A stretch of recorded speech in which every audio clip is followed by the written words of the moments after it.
When do you become a collector? When you have more than two or more than one? Or more than three? Is it more than three? Then I'm barely a collector.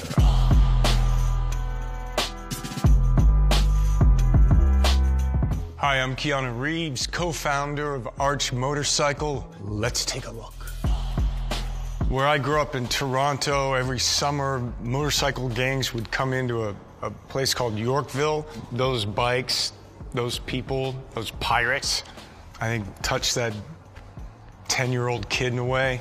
I learned how to ride a motorcycle when I was doing a film in Munich. This young woman had an Enduro, and I asked her if she'd teach me how to ride it. And when I came back to Los Angeles, this is probably around 86, 87, I got my first motorcycle. So this is where it all happens, kind of backstage, if you will.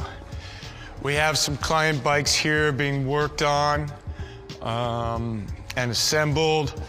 And then personally, this is the second motorcycle I bought in Los Angeles around 1987.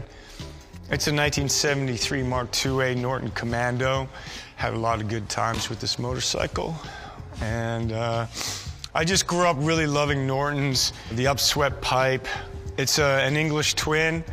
Norton was renowned for the featherbed frame, which means that the engine is rubber mounted, kind of taking a lot of the vibration out of it. It's got a nice sound, smells good when it heats up the oil, and got a lot of miles on that motorcycle.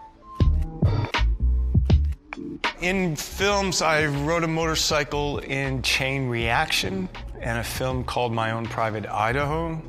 In My Own Private Idaho, the gentleman came out with a canary yellow Norton. And the guy's like, so do you know this bike? And well, this is how you know. I was like, I got it.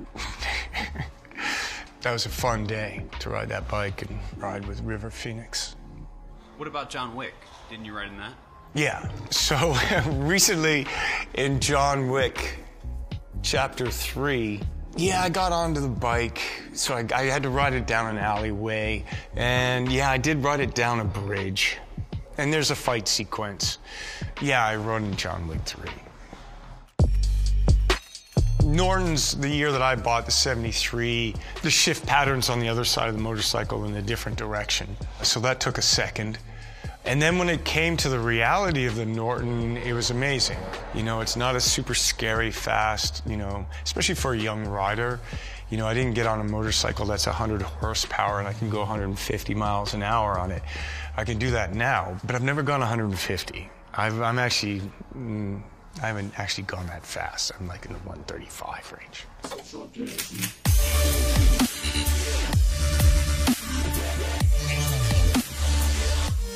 This is the Ducati that was in The Matrix Reloaded. Spectacular bike, beautiful motorcycle. Ducati did a special green, a kind of Matrix green, which makes it kind of trick. It's got Matrix Reloaded on it. Carrie-Anne Moss-Roy, who had never ridden a motorcycle in her life, learned how to ride a Ducati 998. Wow. The motorcycle was with the Wachowskis, who were the writers and directors of the Matrix trilogy. We have become custodians of the motorcycle, and it's really cool to be able to show you this bike. We'll go through it and make sure everything works, and the next time we're at the track, I think we'll take it out. You know, when I work on films, you know, in the past, they would, you know, have contracts that said you couldn't ride a motorcycle. You know, you're an asset and they don't want you to crash. So sometimes I would pay attention to that and sometimes I didn't. Oops, can't help it. It's not difficult to communicate what it's like to ride a motorcycle because, you know, if you've ridden a bicycle, you kind of get it. In a motorcycle, you're a little more vulnerable, so the stakes are higher, which I like. For me, it's the visceral quality of it, the vibration, the wind, the sound, and then it's just really a great place to think, to feel, to get away. You know, when I don't ride a motorcycle, I go through withdrawal. It's not good for my health. I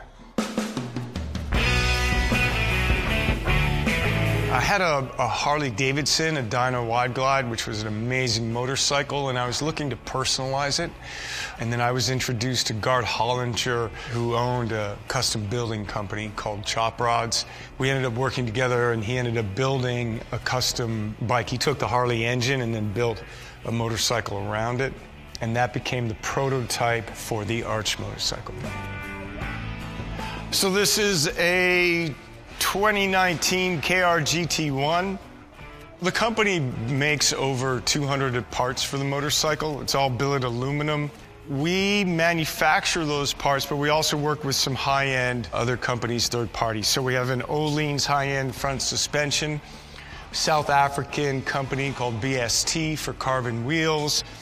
We're working with a great company out of Wisconsin called S&S for the power plant. What else we got? We got some Michelin tires, which are pretty awesome. We work with an Italian company called Rizoma. Signals, mirrors, foot controls. We also make the seat custom for the owner, so it's, you know, fitted. Let's see if we can start this thing.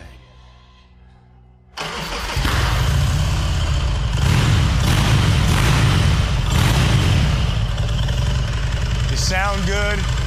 They ride amazing. So in terms of the company, definitely I'm involved with the dream of the company, the ambition of the company. I can't assemble a motorcycle and you don't want me to fix it. I can test ride it and I can tell you what's wrong and I can, you know, what quality control, how do we want it to feel, what are we doing?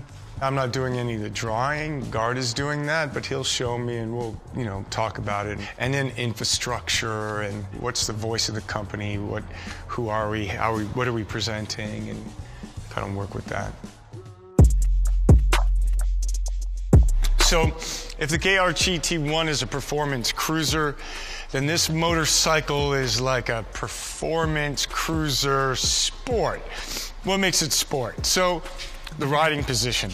Instead of having forward controls, we have a mid control. It has a different rake. On the 1S, it's broadened a little bit, so handling is a little different. Also, we're gonna have different wheels, obviously different body work. So it's got some other kind of developments going on in terms of tank design. We're still working on our final exhaust system for it. And then there's a whole bunch of other design elements that are going on under here. We have a new instrument panel. The frame is different than the KR GT1. It's not exposed, and what's going on inside is a little bit different. We also like to do track rides. So there's the ponies for when we want to go fast on a racetrack. I'm riding the ZX-10 here, the Ninja. Gart's got the R1. Ross, who works the company, he's dealing with the Aprilia, and that might be Simon's. Really amazing, all of them amazing motorcycles, and it's really fun just to get together. We do a lot of riding with the Arches and go on Arch events and ride all through the Santa Monica Mountains, and that's great. But we all love riding, and if you're on a track, you don't have to worry about traffic or speed limits. Yeah, let's see, bikes that I haven't ridden that I wouldn't mind. Well, I mean, of course, the Vincent Black Shadow, and there's a couple of examples of those, probably some 20s Bruff Superiors. I've never been on a MotoGP, a modern MotoGP motorcycle. That might be kind of fun, you know? That'd be insane. Oh my God. Anyway, I've never ridden one of those. Well, if I get on a Bruff and a Vincent Black Shadow and get the chance to ride a MotoGP bike, that'd be pretty awesome.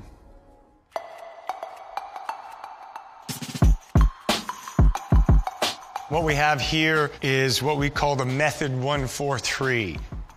This is a prototype, so you can't jump on this yet and ride it. It's kind of like how the automobile company does concept cars.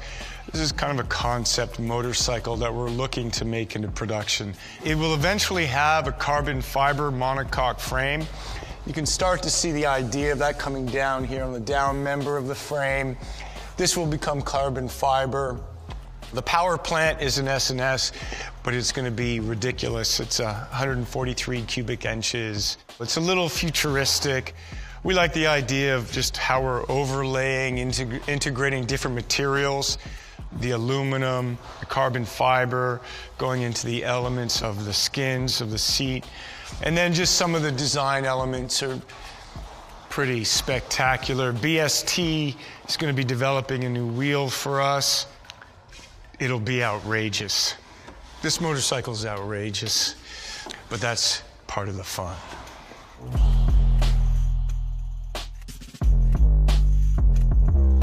Advice to a new rider.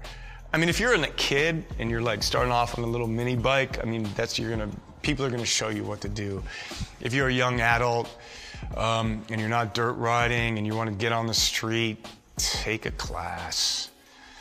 You know, start with a small CC, get a bike that you can get your feet on the ground, something that's not gonna freak you out, you know. If you're not gonna do all of that, just don't go crazy. Like if you've never ridden a motorcycle, don't get, you know, a sport bike that's got a lot of horsepower. But yeah, be comfortable on it. Don't get too much power that, you know, it can overwhelm you too quickly. And have fun.